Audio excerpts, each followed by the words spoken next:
and welcome to another version of the Antique Trader. And we're here at Snug Harbor in Staten Island, and we have a wonderful program for you. And with us today we have Mr. Powell. Mr. Powell, welcome to the program. How are you today? Fine, thanks. Could you tell us a little about why we're here, and what is this behind us? Behind us we have John Noble, the artist, maritime artist, houseboat studio, which he worked in for 4 years. And after his death, it was saved by this museum, the Johnny Noble Collection, and brought here and restored as part of a permanent exhibit to celebrate his life and his works. And how did you get involved in this project? I have a restoration firm called Island House here on Staten Island, and I had previously worked at the museum helping restore the rest of the building, and they knew that I had expertise in assembling and restoring old houses, so it wasn't that far to ask me to help with the restoration of the house.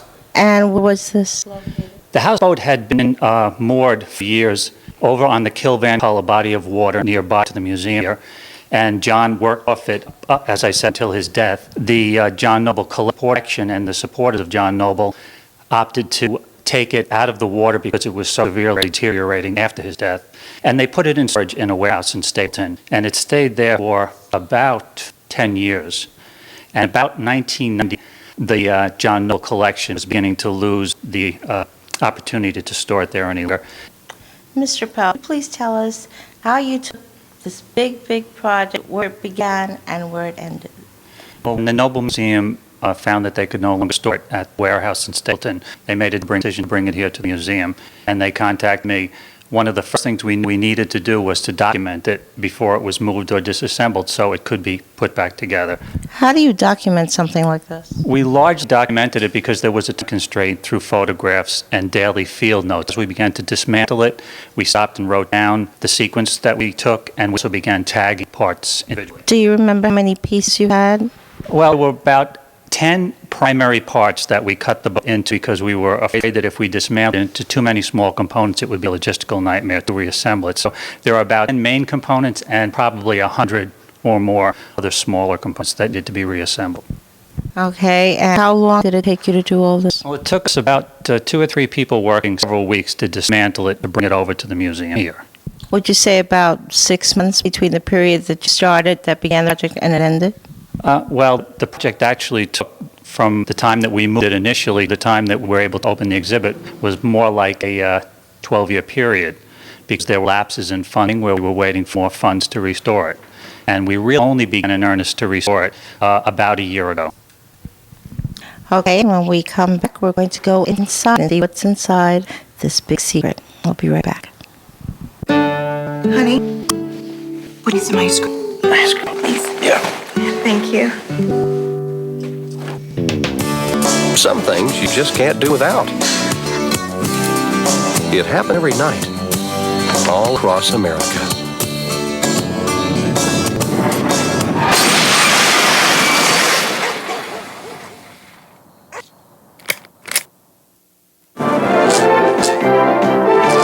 We must all be more diligent about not wasting energy. Hey, George, I think I've got it. It's elementary. We face an always energy. To find a remedy, it's to you, it's up to me. We all agree it's true. The world has a bigger job to do. If we might just review, it's up to me, it's up to you. Please, waste energy.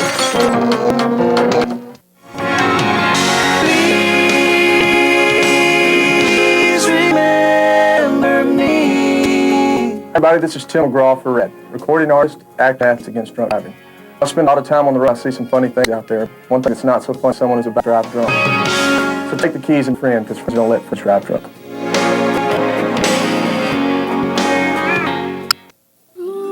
There's a vacation village for sick kids. They're all the fun in Orlando. It's called Give Kids the World. I never saw my mom and dad laugh so much. You could take your family for free. If you're a kid like me with a terminal illness. You know a kid like that would like to come here. Call 1-800-995-KIDS. I said I can come back. Hi, welcome back to the Antique Trader, and we're here with Mr. Powell at Snug Harbor. And Mr. Powell, tell us about the inside of this wonderful masterpiece. The interior of the houseboat has been finished largely with John's own possessions, which were saved after his death. and we restored it using photographs. Luckily, the boat had been extensively photographed, and we were able to refurnish it to look exactly like it in those photos.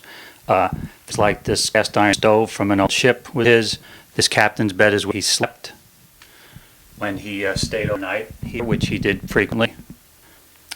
In the front of the cabin is his original drafting table, and this is one of his stones that he actually did the artwork on. And he furnished it with oddball Victorian chandeliers that he would find. He's a great scavenger, and he was very good at finding something and making it work for him. So this was his workbench that he stored.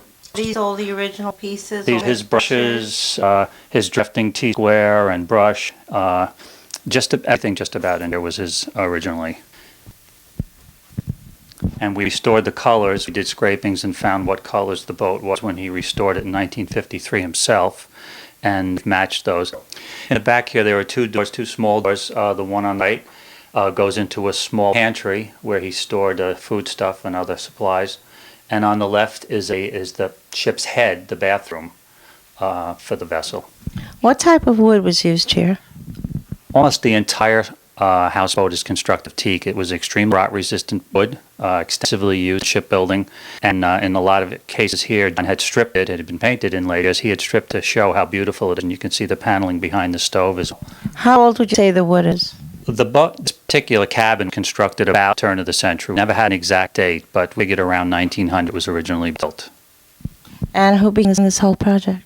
Well, it was began primarily, I think, and give a lot of credit to Erin Urban, the director, because she saw something here, as did some of John's friends, that needed to be saved and preserved. And it was largely through their efforts that we're even standing here today. Thank you very much for being on the program, and I hope we have the chance to speak to you again. Thank you. And we'll be back with more of the Antique Trader.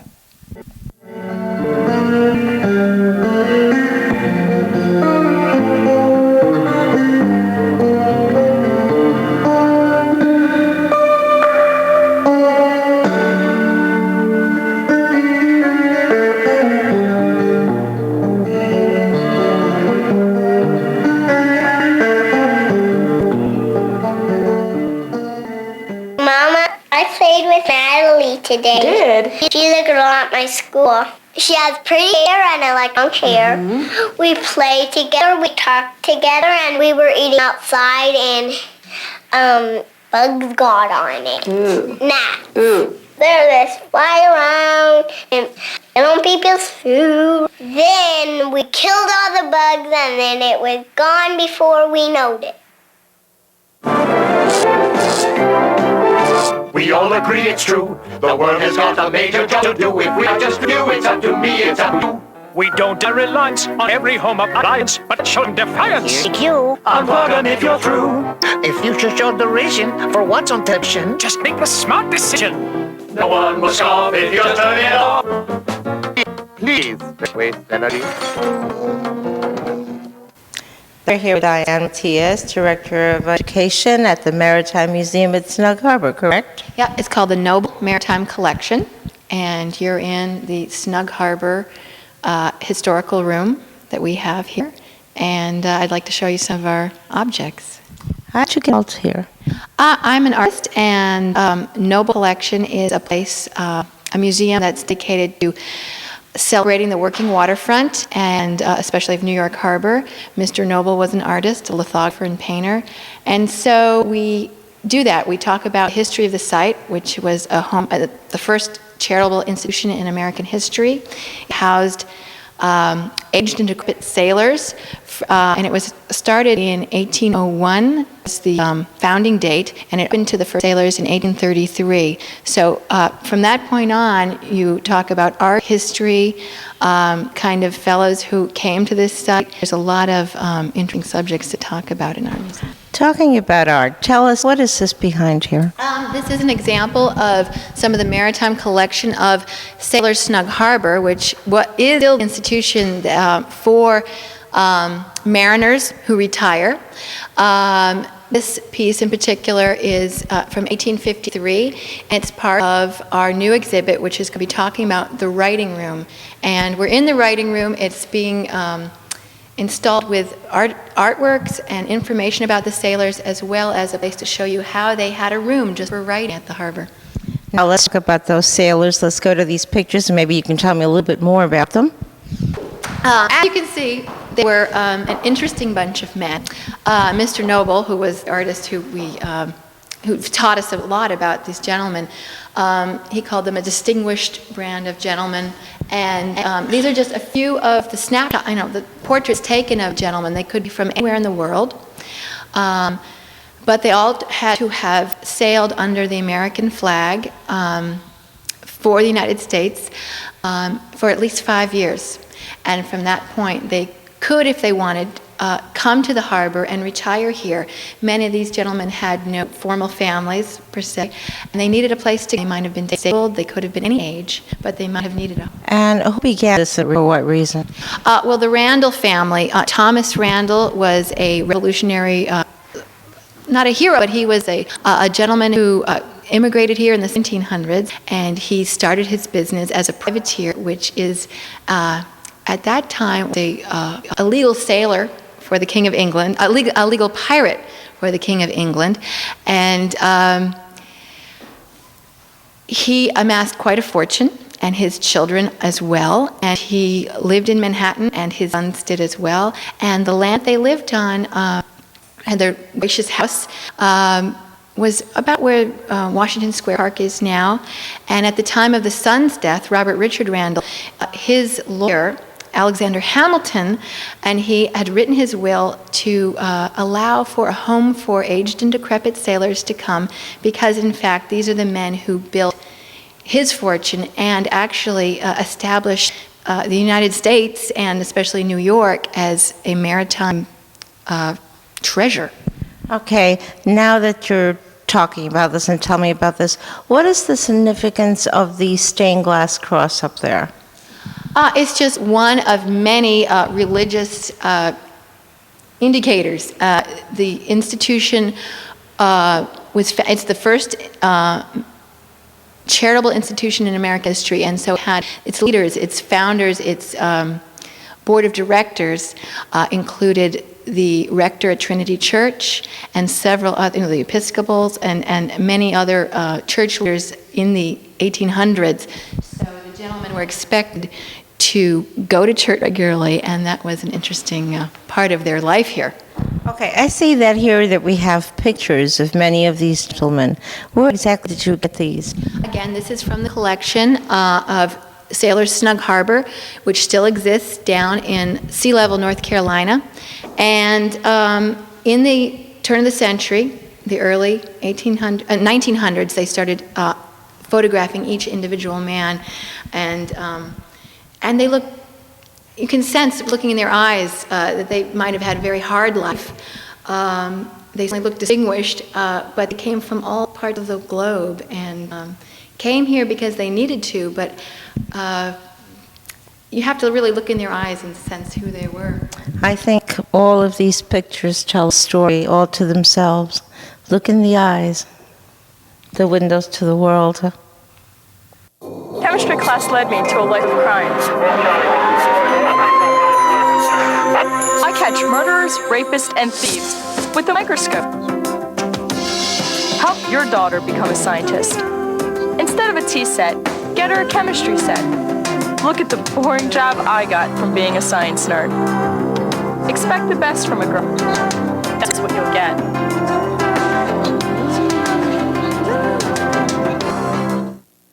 You know trouble can start when the clock hits 3. When there's no place after school for kids.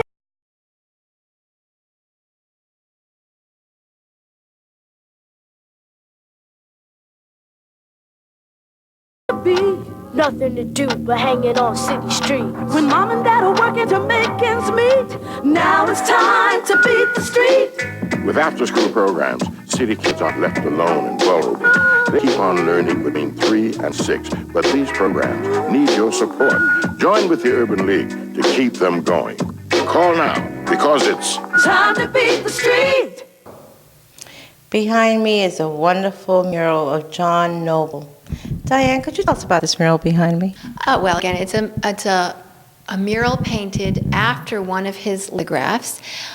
called Soul of Sail, and it has it depicts the insides of an old sailing vessel, cargo vessel, and usually when the children come into the Noble collection, I invite them into this classroom, and they instantly look at it and have a sense of what it was like to be inside a large vessel, wooden vessel like this, and they get a sense of the mystery and the quietness, and even they sense smells and different things about being on a boat. Who painted this? This is one of our artists that help us, Chris Protas, his name, and he did this rendition of Noble's original lithograph to help us. How long did it take him? Oh, he's pretty fast, so he's took him about 2 days. He's faster than me. Yeah. That was excellent. Let's take a peek at the lithographs that you have and some of the sketches. Okay, well, Noble's Soul of Sail is here against the wall. Again, the children can come in and compare the original to the wall mural and get a sense of scale and horizon line and the style of drawing that he used and see the differences. And then Mr. Noble also sketched in pencil, and he took photographs in his rowboat all over New York Harbor. And so to have original drawings in the classroom is really great, because they see just with a pencil and paper sketchbook, they can create beautiful pieces like Mr. Noble did. Great. Could you tell me about these stones with numbers that are here on the floor? Yes, these are interesting. People wonder what they are. Actually, they are grave markers of the Snugs, or the mariners who lived here in this dormitory or in others here at the site at Snug Harbor. And each man was given a number when they became a member of the harbor, and they were photographed in a portrait. And when they finally passed away, they were buried in Monkey Hill, which is an area beyond the front of the building, in the backwoods of the harbor site. Do you have any idea why they called it Monkey Hill? I don't know that. And when people ask me a question I don't know related to maritime history and New York harbor history, I say I can look it up in my library, which is across the hallway. Well, if you could one of these days, let me. I'm very interested in why they would name it Monkey Hill. I'll be right back.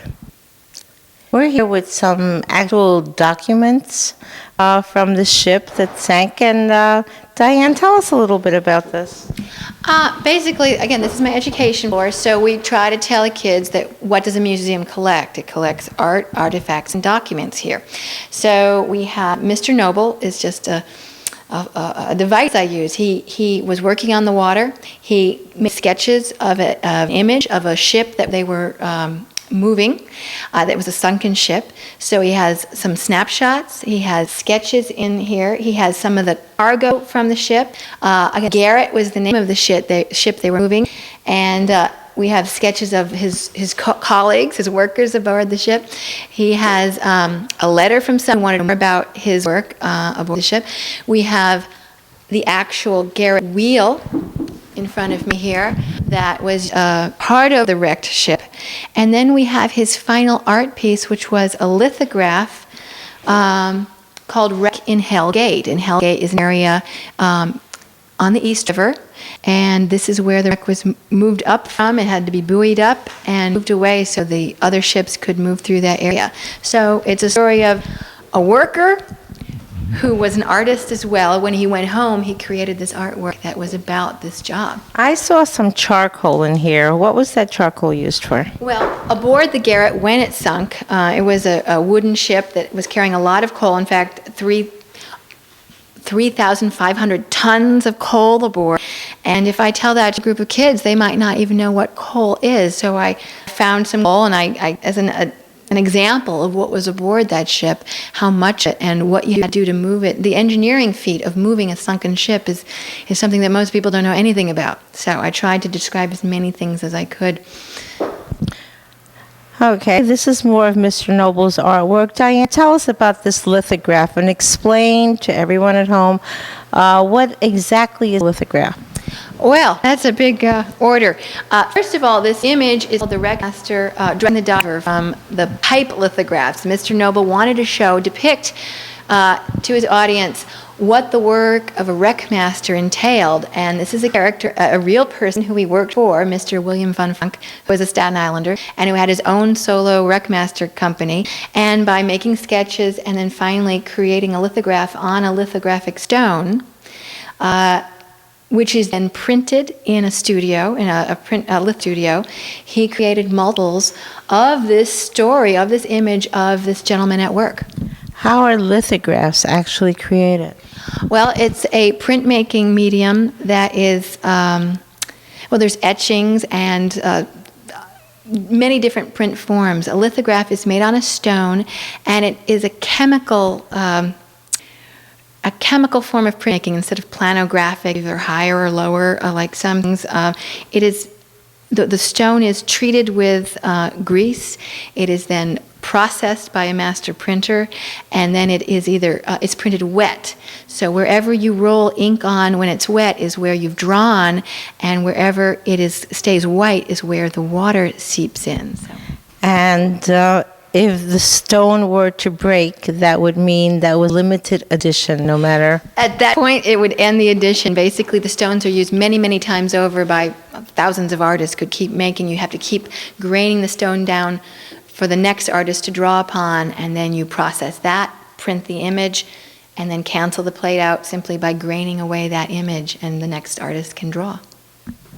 Okay, let's go and take a look at more of these sketches. Here's a drawing right here. That's the Garrett. Again, that's his preliminary drawing for his lithograph. When you make a lithograph, you don't want to make a mistake because it is rather complicated, and many people don't have a stone. Once you draw on it, that's it pretty much. So Mr. Noble was very careful because he wanted to get precision. He wanted to show exactly what was going on. Mariners who look at these, people who work on the waterfront, enjoy them a great deal because they're not romanticized. They're actually showing the worker's point of view, what has to happen, what's entailed. And in order to do that properly in a lithograph, he wanted to really prepare a drawing very carefully. And then when it's printed, it is reversed. So he wanted to flip the drawing before he got to the stone. That's very interesting. Now let's take a look at the photograph that you have here. It says the Garrett in Hellgate. Again, this is the original photograph he took in 1945 when he was working on this job. I'm sure he had cold hands when he clipped it. And again, you can see Queens in the background. And this ship had gone down on a ledge and had been at the bottom of this ledge and was not allowing ship traffic to go by. So they had to raise it up. And this is halfway through this process. They had a barge next door, I guess, taking off the coal, I'm guessing. But this is just at one point. It took them months and months. It sunk again, and then to start from scratch again. So it was a very difficult engineering feat. It's a marvelous picture. It's amazing what stories pictures tell. We'll be right back. Diane, could you tell us about that ship that you have there? What type of bone does it have? Well, it's one of our many models in our library, and it's made of mutton bone, and it was created by French prisoners in an English prison quite a while ago, and it was given to us recently by one of our trustees, and we were very pleased to have it. And it not only survived many years in many different collections, I'm sure, but it also survived the day of the World Trade Center when it was sitting on their living room table, and they were quite close to the Trade Center, and their entire chandelier came down, smashing things all over the house, and it just narrowly escaped. So we're happy to have it here. Now we have another interesting piece here. If you take a look at this table that's sitting in the middle of the library, take a look at the legs on there. Tell us, whose table was this? This was Mr. Noble's mother's table. She was quite a bohemian artist herself before World War I, and she had a beautiful collection of furniture and artifacts, and it was recently restored for us by Matt Long, who's our favorite restorer for furniture and has given us many things. In fact, this whole library was built by volunteers, Seabees, Navy, friends of ours who are nearby on Staten Island. collectors who bring us pieces. So it's just another example of a piece that has a home here, and people can come to our library, browse through the books. It's a non-lending library, but it has many maritime, historical books about New York Harbor and art that I think people will enjoy. Well, I've had a great time here at the Maritime Museum, and I hope that you will come and visit also. And Diane, thank you so much for being such a wonderful host. I had a wonderful time, and I'm sure that we're all going to enjoy this for a long time to come. And as for you, the viewers, keep watching. Don't forget, keep collecting.